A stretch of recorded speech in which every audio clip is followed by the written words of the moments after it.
ಕರ್ನಾಟಕ ಸರ್ಕಾರದ ವಿವಿಧ ಸೇವಾ ನಿಯಮಾವಳಿಗಳಲ್ಲಿ ಕುಟುಂಬ ಶಬ್ದದ ವ್ಯಾಖ್ಯಾನವನ್ನು ವಿಭಿನ್ನ ರೀತಿಯಲ್ಲಿ ಅರ್ಥೈಸಲಾಗಿದೆ. ನಾವು ಈ ವ್ಯಾಖ್ಯಾನಗಳನ್ನು ಮತ್ತು ಸಂಬಂಧಿತ ನಿಯಮಾವಳಿಗಳನ್ನು ಸರ್ವಿಸ್ ಮ್ಯಾಟರ್ಸ್ ಗುಂಪಿನ ಎಲ್ಲಾ ಸ್ನೇಹಿತರಿಗೂ ಆಡಿಯೋ ಪ್ರಸ್ತುತಿಯ ಮೂಲಕ ಒದಗಿಸುವ ಪ್ರಯತ್ನ ಮಾಡಿದ್ದೇವೆ.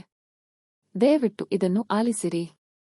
ಕುಟುಂಬ ಶಬ್ದದ ವ್ಯಾಖ್ಯಾನ ಕುರಿತು ಇದು 3ನೇ ವಿಡಿಯೋ. ಕರ್ನಾಟಕ ನಾಗರಿಕ ಸೇವೆಗಳು ಕುಟುಂಬ ಪಿಂಚಣಿ ನಿಯಮಾವಳಿ 2002ರ ನಿಯಮ 8ರ ಅಡಿಯಲ್ಲಿ ಕುಟುಂಬ ಶಬ್ದದ ವ್ಯಾಖ್ಯಾನ. ಎ. ಹೆಂಡತಿ ಅಥವಾ ಗಂಡ. ಉದಾಹರಣೆಗೆ, ಒಬ್ಬ ಸರ್ಕಾರಿ ಉದ್ಯೋಗಿ ಮೃತಪಟ್ಟರೆ ಬದುಕುಳಿದ ಸಂಗಾತಿ ಹೆಂಡತಿ ಅಥವಾ ಗಂಡ ಕುಟುಂಬ ಪಿಂಚಣಿ ಪಡೆಯಲು ಅರ್ಹರಾಗಿರುತ್ತಾರೆ. ಉದಾಹರಣೆಗೆ, ಒಬ್ಬ ಸರ್ಕಾರಿ ಉದ್ಯೋಗಿ ಮೃತಪಟ್ಟರೆ ಬದುಕುಳಿದ ಸಂಗಾತಿ ಹೆಂಡತಿ ಅಥವಾ ಗಂಡ ಕುಟುಂಬ ಪಿಂಚಣಿ ಪಡೆಯಲು ಅರ್ಹರಾಗಿರುತ್ತಾರೆ. ಬಿ. ನ್ಯಾಯಾಂಗದ್ವಾರ ಬೇರ್ಪಟ್ಟಿರುವ ಹೆಂಡತಿ ಅಥವಾ ಗಂಡ ಆ ಬೇರ್ಪಡಿಸುವಿಕೆ ವ್ಯಭಿಚಾರದ ಆಧಾರದ ಮೇಲೆ ನೀಡಲ್ಪಡದಿದ್ದಲ್ಲಿ ಮತ್ತು ಬದುಕುಳಿದ ವ್ಯಕ್ತಿಯನ್ನು ವ್ಯಭಿಚಾರ ಮಾಡಿರುವುದಕ್ಕಾಗಿ ದೋಷಿಯಾಗಿ ಪರಿಗಣಿಸಲಾಗಿಲ್ಲದಿದ್ದರೆ.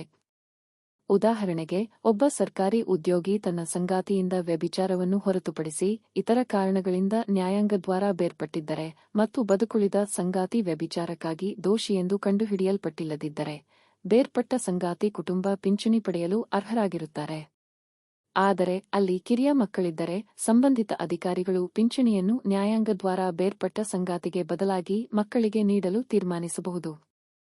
ಸಿ. 18 ವರ್ಷ ಪೂರೈಸಿಲ್ಲದ ಮಗ ಮತ್ತು 21 ವರ್ಷ ಪೂರೈಸಿಲ್ಲದ ಅವಿವಾಹಿತ ಮಗಳು ನಿವೃತ್ತಿಯ ದಿನಾಂಕಕ್ಕಿಂತ ಮೊದಲು ಕಾನೂನಾತ್ಮಕವಾಗಿ ದತ್ತಕ ಪಡೆದ ಈ ರೀತಿಯ ಮಗ ಮತ್ತು ಮಗಳು ಸೇರಿ.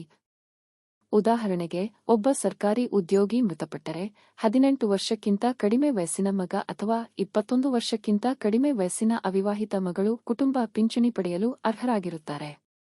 ಇದು ಕಾನೂನಾತ್ಮಕವಾಗಿ ದತ್ತು ತೆಗೆದುಕೊಂಡ ಮಕ್ಕಳಿಗೂ ಅನ್ವಯಿಸುತ್ತದೆ, ಆದರೂ ದತ್ತಕ ಪಡೆಯುವುದು ಉದ್ಯೋಗಿಯ ನಿವೃತ್ತಿಗಿಂತ ಮೊದಲು ಆಗಿರಬೇಕು.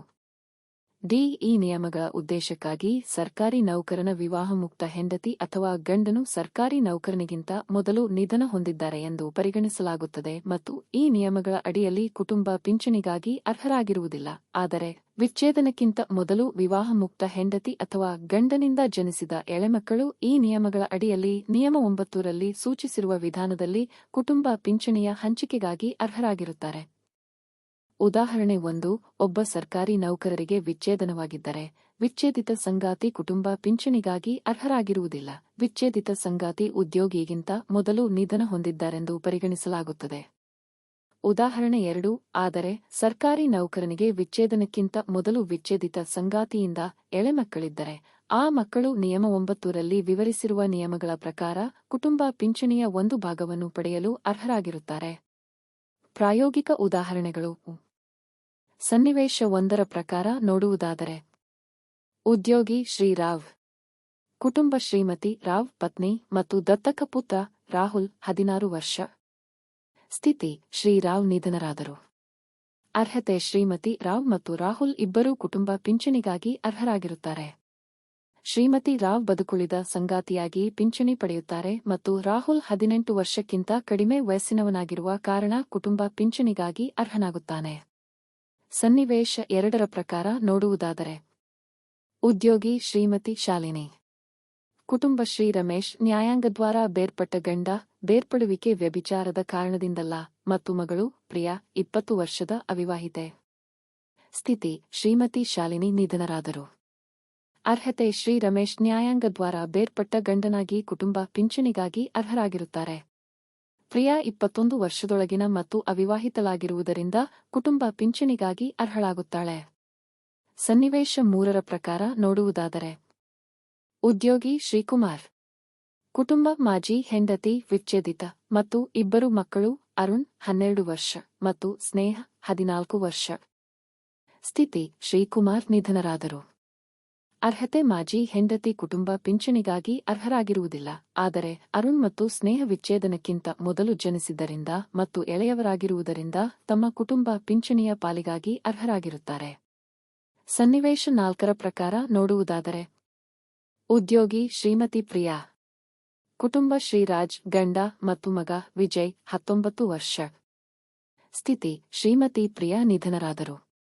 ಅರ್ಹತೆ: ಶ್ರೀರಾಜ್ ಬದುಕುಳಿದ ಗಂಡನಾಗಿ ಕುಟುಂಬ ಪಿಂಚಣಿಗಾಗಿ ಅರ್ಹರಾಗಿರುತ್ತಾರೆ. ವಿಜಯ್ 18 ವರ್ಷಕ್ಕಿಂತ ಹೆಚ್ಚು ವಯಸ್ಸಿನವನಾಗಿರುವುದರಿಂದ ಕುಟುಂಬ ಪಿಂಚಣಿಗಾಗಿ ಅರ್ಹನಾಗಿರುವುದಿಲ್ಲ. ಈ ಉದಾಹರಣೆಗಳು ಕರ್ನಾಟಕ ನಾಗರಿಕ ಸೇವೆಗಳು, ಕುಟುಂಬ ಪಿಂಚಣಿ ನಿಯಮಾವಳಿ 2002ರ ನಿಯಮ 8ರ ಪ್ರಕಾರ ವಿಭಿನ್ನ ಕುಟುಂಬ ಸನ್ನಿವೇಶಗಳಲ್ಲಿ ಕುಟುಂಬ ಪಿಂಚಣಿಯ ಅರ್ಹತಾ ಮಾನದಂಡಗಳನ್ನು ತೋರಿಸುತ್ತವೆ. ಇಲ್ಲಿಯವರೆಗೆ ನಾವು ತಿಳಿಸಿದ ಮಾಹಿತಿಯು ನಿಮಗೆ ಇಷ್ಟವಾಗಿದೆಯೆಂದು ನಾವು ಭಾವಿಸುತ್ತೇವೆ ಮತ್ತು ಸದರಿ ವಿಷಯವು ನಿಮಗೆ ಒಪ್ಪಿಗೆಯಾದಲ್ಲಿ ನಮ್ಮ ಚಾನಲ್ಗೆ ಚಂದಾದಾರರಾಗುವುದರ ಮೂಲಕ ಸಬ್ಸ್ಕ್ರೈಬ್ ಮಾಡಿರಿ ಹಾಗೂ ಒಂದು ಲೈಕ್ ಕೊಡಿ ಮತ್ತು ಇತರ ಸ್ನೇಹಿತರೊಂದಿಗೆ ಹಂಚಿಕೊಳ್ಳುವುದನ್ನು ಸಹ ಮರೆಯದಿರಿ. ಕರ್ನಾಟಕ ನಾಗರಿಕ ಸೇವೆಗಳು ವೈದ್ಯಕೀಯ ಹಾಜರಾತಿ ತಿದ್ದುಪಡಿ ನಿಯಮಾವಳಿ 2017 ಇದರಲ್ಲಿ ಬರುವ ಕುಟುಂಬದ ವ್ಯಾಖ್ಯಾನವನ್ನು ತಿಳಿದುಕೊಳ್ಳಲು ನಮ್ಮ 2ನೇ ಕುಟುಂಬ ವ್ಯಾಖ್ಯಾನದ ಧ್ವನಿ ಸುರಳಿಯನ್ನು ತಪ್ಪದೆ ಆಲಿಸಿರಿ. ಧನ್ಯವಾದಗಳು.